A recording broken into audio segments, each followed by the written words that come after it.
copper. It's one of the best building blocks in the game, but it has a massive downside. You have to wait for it to age. All the stages work really well, but the better ones come later. That's why today I'm going to be building a copper aging factory in my port area. Welcome back to my survival world. In the last episode we built these terrace houses and this corner shop. So as you heard in the intro, today's episode I will be building a copper aging factory. Up behind these I might also include a fish and chip shop, and I finally decided that the building next to it is going to be a green grocer's, so I think that's what will be covering the bamboo farm. It sort of works well, I think, with bamboo being a plant and all. So maybe today's episode we will also build these two buildings. One thing, obviously I've done all my builds in creative and use Lightmatica to put them in, so have built these buildings already, and it does make me wonder about the super smelter and the ironworks, that maybe the buildings are a bit too small and that they get overshadowed too much. But so over here is going to be where I build the copper aging factory, and I've already extended this out. It does mean I will have to build out a lot more, but I think that's fine, other than maybe having, as you can see behind me, we're getting very close to the rest of the old growth taiga, so I might need to do some more deforestation to let me build more of these trees over there once this top industrial area is finished. I think this view is a pretty good view to show just how much smaller these industrial buildings are, with the super smelter barely reaching the same height as these terraced houses and the corner shop. So this build is a lot bigger. I think it's about just under 8,000 blocks. I will actually be doing this a bit differently. I'll be building the inside first because I need to age some of the copper, and I think using... Hello? I'm trying to record here. Can you go away? Well, that was strange. Don't ask what happened to him. What was I even saying? Oh yeah, about the interior being needed for this build, because there are quite a lot of copper parts, as it is a copper aging factory. It's gonna take quite a while to get that to age if I did it normally, and it would take up a lot of space, so that's why I'm building this copper aging factory. So I've already collected the materials, so let's go right into the build.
Okay, the build is mostly done. but I have to wait for the copper to age still, because it hasn't fully aged yet, and I'd have to go grab some wax for it, but I can talk you through the build so far. So here's the factory. We've got it as a gradient going down to granite from nether brick. As you can see, I've used quite a lot of block variety, like ancient debris, coarse dirt, dripstone, and yeah, it's pretty, I like it a lot, especially up close. It doesn't look too good because you can just see where blocks start and stop, and where the windows are, that's where a lot of the copper will be going. But we've got a little waxed copper block up there to indicate. We've got just some slates with items or crates on. Over here we got some graffiti just on the wall. I really like when I add on blocks onto the side to make it look like the paint's spread out a little bit. This one almost looks like it's at an angle with how it's done. Done the same up for that one on different heights just to give it a bit of variation. Just some ladders. Here is a fan. I've taken the observer off because it is very loud. As you could guess, I might actually turn blocks off, so hopefully this doesn't blow out your eardrums. Okay, and there we go. We got the fan going round. If I can time this right, I can get the fan going twice. That's what the words I'm looking for.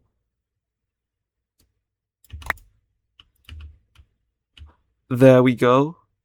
Now see, the fan is going around twice. Turn the blocks down just so you don't hear as much noise, or any noise from it. Yeah, from a distance back here, you can really see what I was going for. You got lots of like arches in the doorways. Arch just to enter. Maybe that's where vehicles can go and pick stuff up.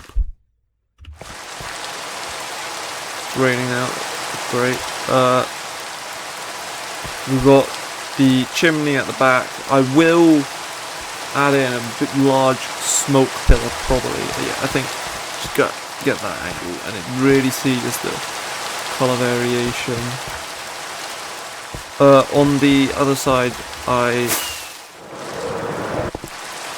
on the other side here, I did these like tanks with just andesite for like piping, and don't know how well you can see, same gradient but almost like a dripping effect. Hopefully that works. All the way down and then come around to the back. Just very simple, similar to the front, just with the chimney in there. Then going inside, we've got copper aging here, and yeah, it does. In my test, it worked really quickly. It is working pretty quickly. I didn't place this at the very start after I did the interior. I waited, I did the front and then did the rest of it, so it hasn't been aging for that long. So yeah, I mean there's still a lot to do for this, because there's still more. I think this can do about just over 250 copper block. Okay, so my inspiration for this build was B-dubs in season 9 of Hermitcraft did a similar colour palette with the netherrack down to, I can't remember what block it was, but that was one of my inspirations, as well as Sinnoh in his survival world did something similar to this. But the build itself of what it looked like is inspired by dial rods over on Instagram. So I'll probably link that in the description. You can go check out their build. All it is very similar. It's just a color palette that's different with different details. But I'd go check it out. It's a very good build of a brick factory. And then yeah, up here we've got piping, some crates, the fans, and then more pipe work. But yeah, then just regular chimneys there. But yeah, I'm really happy with this. I'll probably wait over here off camera in between episodes and finish off the build with the copper windows, because that will be what it looks like. It'll have lots of variation between the green and the orange. Now I could add in more details down the front here. Actually on the inside we've got a lot of barrels here for storage, because this is probably where I'll put all my copper. Get round to tearing up a trial chamber fully. So yeah, I think, don't know how long this episode will be, so I think I don't think I'm that far in. Let me just check. Probably about 10-15 minutes into this.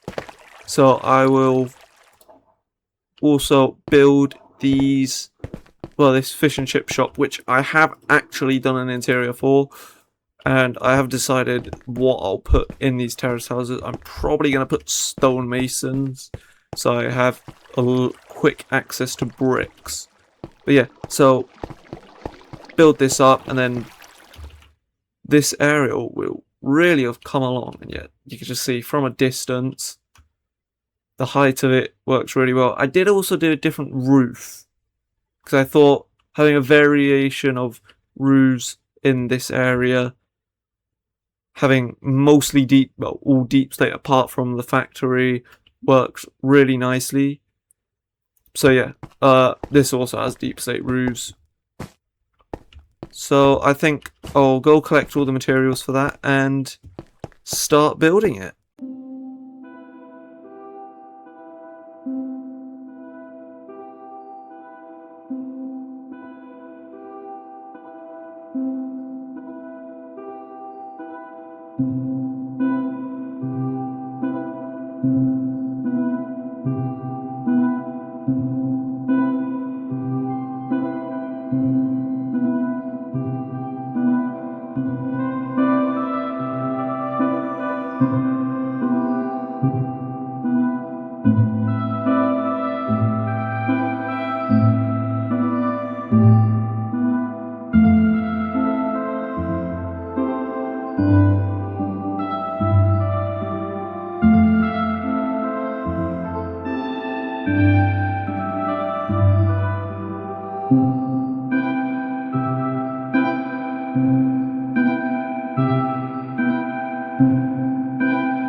I have finished both the buildings and I did the interior, as well as building a boat just outside.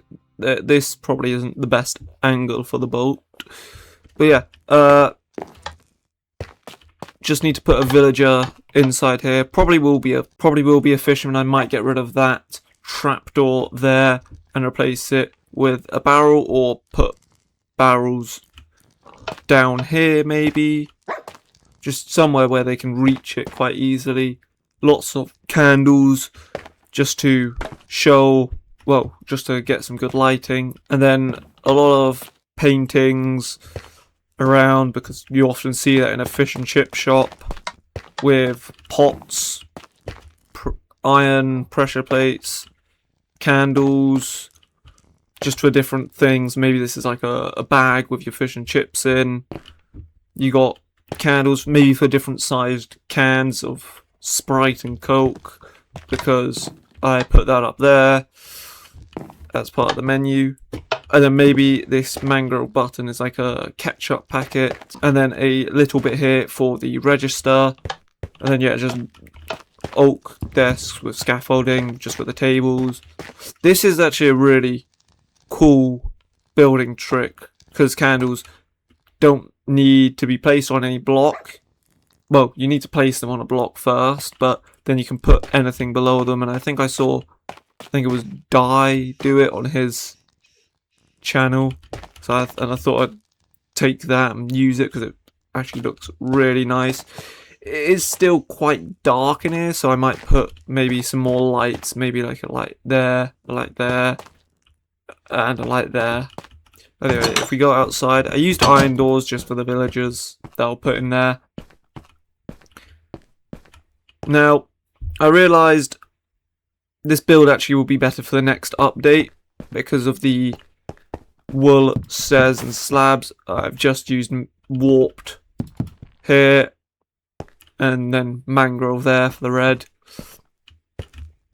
And then yeah, I did this with candles. I think it works well from a distance. Obviously up close it won't look good, but the real thing I think is the best part about this build is this: the armor stand inside the walls, just to give this little elevated base, sort of similar to how you got that long bit of diorite. You get this small white bit just to ease the angle there. It sticks out ever so slightly there, but that's fine. All I did was just put signs there, signs across, and then up with the diorite I used white stained glass across just to change the wall so that they connect, and you get this little bit, because once you go far back you can't really tell with the stained glass. And then yeah, it's actually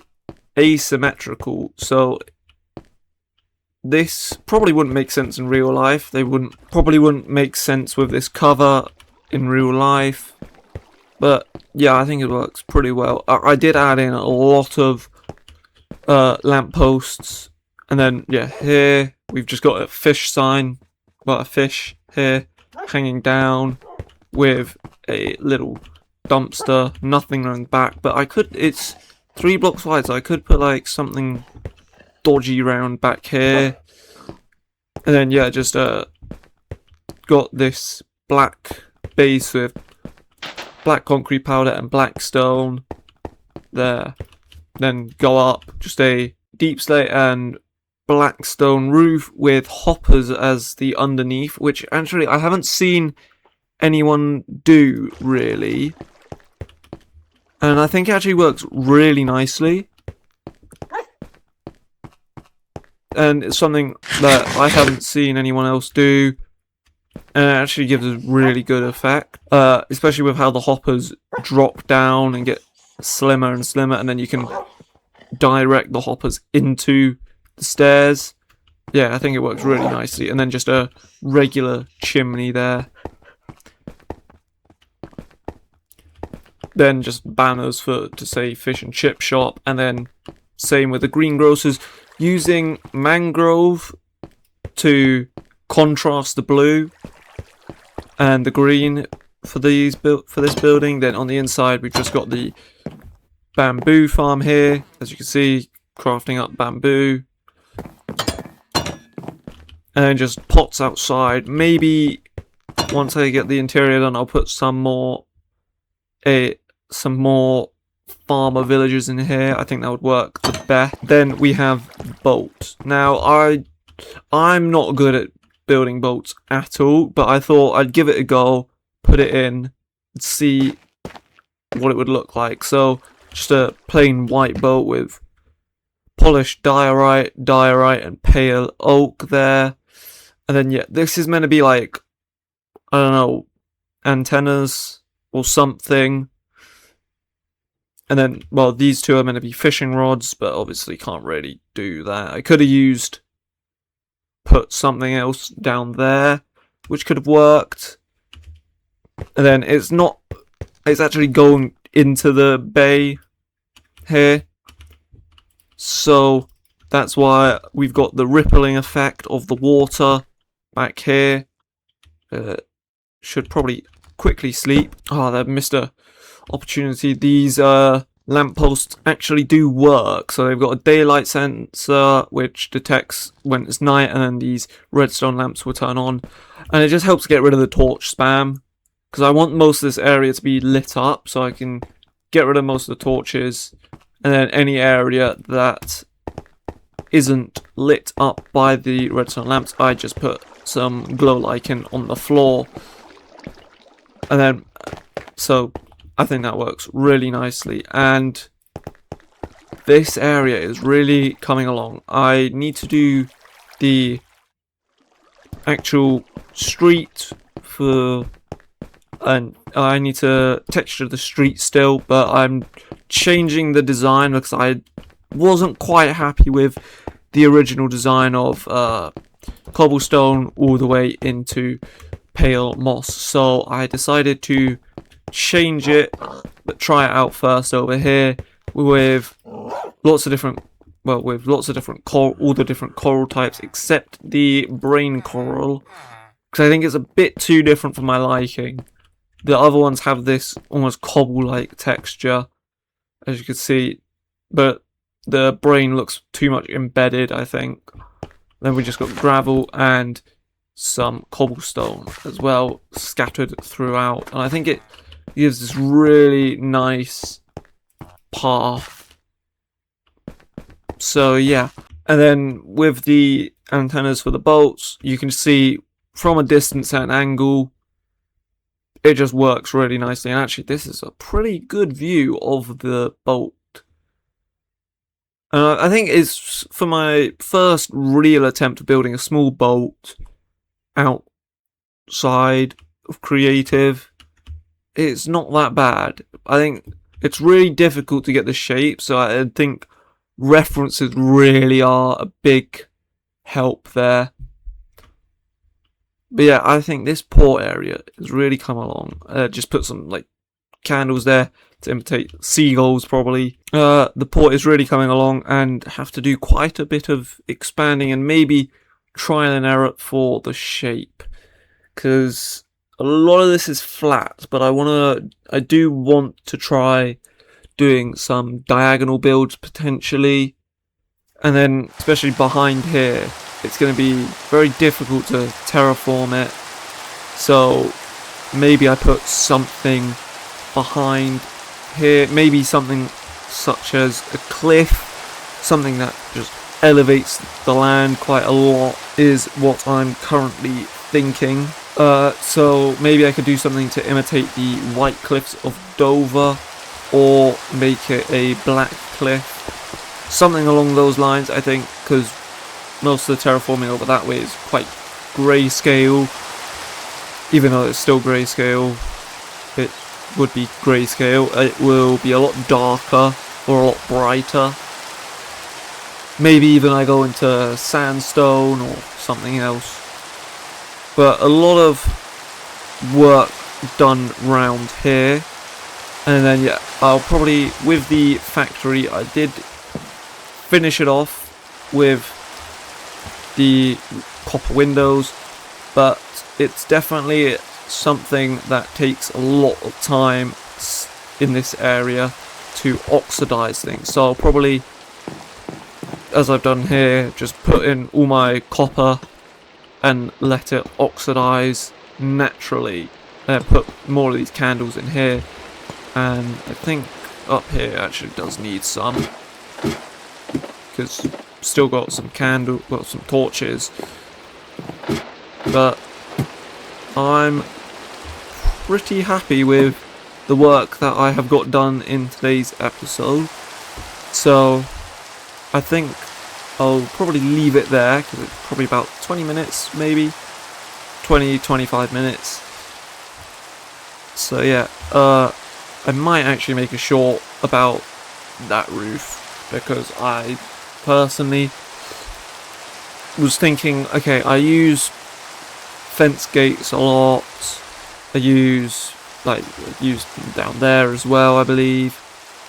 A lot of people use levers, so what could be an original thought of mine that I could use to imitate the underneath without using stairs, just to create some more interest in the build. And I think hoppers work really nicely, because I believe they do go down just below half a block, and they got, so half a block's there, they go a bit down and a bit above, so it probably gives the exact same shape as stairs, but I prefer it, if I'm being honest. Now maybe this is just